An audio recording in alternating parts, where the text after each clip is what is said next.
RG9 news కి స్వాగతం. ఆదోని మండల కపటి గ్రామస్తులు కూటమి ప్రభుత్వం వచ్చి 9 నెలలు అవుతుంది కానీ రూపురేఖలు మాత్రం మారడం లేదు. కాబట్టి ఎమ్మిగనూరు రోడ్డు క్రాస్ వరకు రోడ్డు పరిస్థితి చాలా ఘోరంగా ఉంది. వాహనదారులకు ఇబ్బంది కలిగించకుండా ప్రభుత్వం దృష్టికి తీసుకువెళ్లాలని కపటి గ్రామ వైఎస్ఆర్సీపీ నాయకులు గంధాల వినోద్ కుమార్, గంధాల విజయ్ కుమార్, గంధాల ప్రణయ్ కుమార్, గుమ్మల రవికుమార్ తెలిపారు. దానివల్ల మేము ఇప్పుడున్న ప్రభుత్వానికి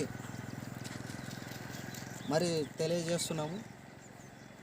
కానీ ఆ ప్రభుత్వం పట్టించుకున్నందువలన మేమే సొంతంగా ఈ రోడ్డు మాకు కావాల్సిన నిర్ణయం తీసుకొని మాకు కావాల్సినంత శక్తిగా ఈ రోడ్డుని పని చేయాలని అనుకుంటున్నాం.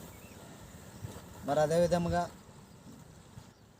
సాయి ప్రసాద్ రెడ్డి గారు చెప్పినారు, మన రెడ్డి ఆయన ఏమన్నాడంటే మట్టి పని వర్క్ చేపియండి, అది ఏమవుతుందో నేను ఇస్తానని ఆయన చెప్పినాడు.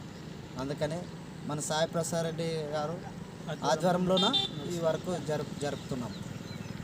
అదేవిధంగా మన జగనన్న నుంటే ఈ పాటికి మళ్ళీ రోడ్డు పడేది.